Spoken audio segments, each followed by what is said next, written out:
എല്ലാവർക്കും എൻ്റെ യൂട്യൂബ് ചാനലിലേക്ക് ഒരിക്കൽ കൂടി സ്വാഗതം. ഞാൻ ഇന്ന് എടുത്തിരിക്കുന്ന രണ്ട് സിനിമകളെ കുറിച്ച് പറയാൻ വേണ്ടിയിട്ട്.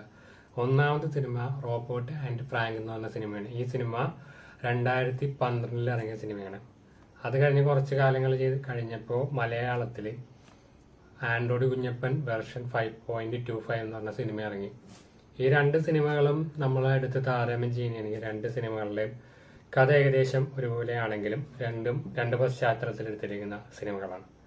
ഒരെണ്ണം അമേരിക്കൻ പശ്ചാത്തലത്തിൽ എടുത്തിരിക്കുമ്പോൾ അവിടുത്തെ ഗ്രാമം പോലെയുള്ളൊരു സെറ്റപ്പ്, അവിടെ ഗ്രാമം എന്ന് പറയാൻ അവിടെ കുറച്ചും കൂടി ഡെവലപ്ഡ് ആയതുകൊണ്ട് നമുക്ക് അതുപോലെയുള്ള സെറ്റപ്പിലേക്കാണ് അവിടെ സിനിമ എടുത്തിരിക്കുന്നത്. പക്ഷേ ഇവിടെ സെറ്റിട്ടിരിക്കുമ്പോൾ ഇവിടുത്തെ സെറ്റിൽ സിനിമ എടുത്തിരിക്കുന്നത് ഇന്ത്യയിലെ കേരളത്തിലെ ചെറിയ ഗ്രാമങ്ങളെ പശ്ചാത്തലമാക്കിയിട്ടാണ്. അതായത് ഇന്ത്യയിൽ ഇപ്പോൾ ഒരു ആളെ നോക്കാൻ വീട്ടിൽ ആരുമില്ല, മകൻ ജോലിക്ക് പോയി, ദൂര സ്ഥലത്ത് ജോലിക്ക് പോയി, അപ്പോൾ അച്ഛനെ നോക്കണം, അച്ഛൻ മാത്രമേ ഉള്ളൂ വീട്ടിൽ. അപ്പോൾ അച്ഛനെ നോക്കാൻ വേണ്ടി ഒരു റോബോട്ടിനെ കൊണ്ടുവരുന്നതും അതിനോടനുബന്ധിച്ചുള്ള തമാശയും കാര്യങ്ങളുമാണ് മലയാളത്തിൽ കഥയായിട്ട് വരുന്നത്. അതേപോലെ തന്നെയാണ് ഇംഗ്ലീഷിൽ എടുത്തിരിക്കുന്നത്. പക്ഷേ ഇംഗ്ലീഷിൽ എടുത്തിരിക്കുമ്പോൾ 2012 എടുത്തിരിക്കുന്ന കുറച്ചുകൂടി ഡീറ്റെയിൽ ആയിട്ട് ഫ്യൂച്ചറിസ്റ്റിക് ആയിട്ടുള്ള കാര്യങ്ങളാണ് അവിടെ കൂടുതലായിട്ട്.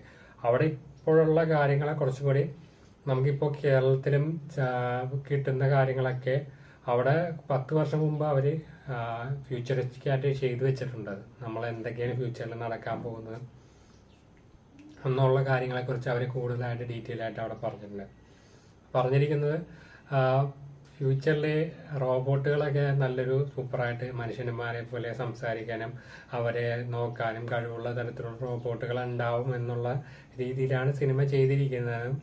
ആ സിനിമയിൽ ഉപയോഗിച്ചിരിക്കുന്ന റോബോട്ടും ഏകദേശം സിനിമയിൽ ഡിക്റ്റോ ആയിട്ടുള്ള ഒരു റിയൽ ആയിട്ടുള്ള റോബോട്ടിനെ പോലെയാണ് ഉപയോഗിച്ചിരിക്കുന്നത്. ആ റോബോട്ട് ഈ ഉടമസ്ഥൻ പറയുന്ന പോലെ ഇയാളുടെ അച്ഛനെ നോക്കാൻ വേണ്ടി കൊണ്ടുവന്നതാണ്. അച്ഛൻ ഒരു പ്രായമായി 65 വയസ്സുള്ള ആളാണ് ഇംഗ്ലീഷിൽ ചെയ്തിരിക്കുന്നത്. അയാൾ നോക്കാൻ വേണ്ടിയിട്ട് ഒരു റോബോട്ടിനെ കൊണ്ടുവരുന്നതും ആ റോബോട്ടിനെ ഉപയോഗിച്ച് അയാളുടെ ജീവിതത്തിൽ ചില മാറ്റങ്ങൾ വരുത്തുന്നതുമാണ് ആ സിനിമ. രണ്ട് സിനിമയിലും ഈ കഥയിലെ സാരാംശം പ്രായമായ ഒരാളെ നോക്കാൻ ഒരു റോബോട്ടിനെ കൊണ്ടുവരുന്നു. അതിനിടയ്ക്ക് ഉണ്ടാകുന്ന സംഭവവും കാര്യങ്ങളൊക്കെയാണ് ഈ രണ്ട് സിനിമയിലെയും കഥ മുന്നോട്ട് കൊണ്ടുപോകുന്നത്. പക്ഷേ ഈ രണ്ട് സിനിമയിലെയും എഴുത്തുകാർ എഴുതിയിരിക്കുന്ന രീതി വ്യത്യാസപ്പെട്ടിരിക്കുന്നു.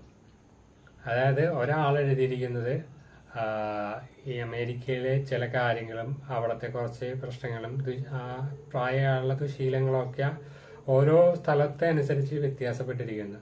അതുപോലെ തന്നെ അമേരിക്കൻ ദുശീലവും ഇന്ത്യക്കാരനായിട്ടുള്ള കേരളത്തിലെ ദുശീലങ്ങളും അങ്ങനെ പലതരത്തിലുള്ള കാര്യങ്ങളും കൊച്ചു കാര്യങ്ങളും നമ്മൾ കണ്ടിട്ടും കാണാണ്ട് പോയിട്ടുള്ള ചെറിയ കാര്യങ്ങളൊക്കെ വളരെ വ്യക്തമായിട്ട് രണ്ട് സംവിധായകന്മാരും പരമാവധി ആ രണ്ട് സിനിമകളോടും കൂറുപുലർത്തിയിട്ട് ചെയ്തിട്ടുണ്ട്. നിങ്ങൾ മലയാളത്തിൽ ഈ സിനിമ കാണാൻ നിങ്ങൾക്ക് അവസരം കിട്ടുന്നത് കൊണ്ട് നിങ്ങൾ ഈ മലയാളത്തിൽ പരമാവധി സിനിമ ആദ്യം കണ്ടു നോക്കിയതിന് ശേഷം നിങ്ങൾ ഇംഗ്ലീഷിൽ കണ്ടു നോക്കുക. ഇംഗ്ലീഷിലും മലയാളത്തിലും കഥ സിമിലർ ആണെങ്കിലും പക്ഷെ അതിന്റെ സന്ദർഭവും അതിനിടയ്ക്കുള്ള കഥാപാത്രങ്ങളുടെ രീതിയും എടുത്തിരിക്കുന്നതും വ്യത്യാസമായിരിക്കുന്നു. അവിടുത്തെ ഭൂപ്രകൃതിയും കാര്യങ്ങളൊക്കെ വ്യത്യാസമാണ്. നിങ്ങൾ ഈ രണ്ട് സിനിമകളും കണ്ടതിന് ശേഷം നിങ്ങൾ തമ്മിലൊരു താരതമ്യം ചെയ്ത് നോക്കുക. ഇത്രയും പറഞ്ഞുകൊണ്ട് ഞാൻ നിർത്തുകയാണ്. നിങ്ങൾക്ക് ഈ സിനിമകൾ ഇഷ്ടമാകും.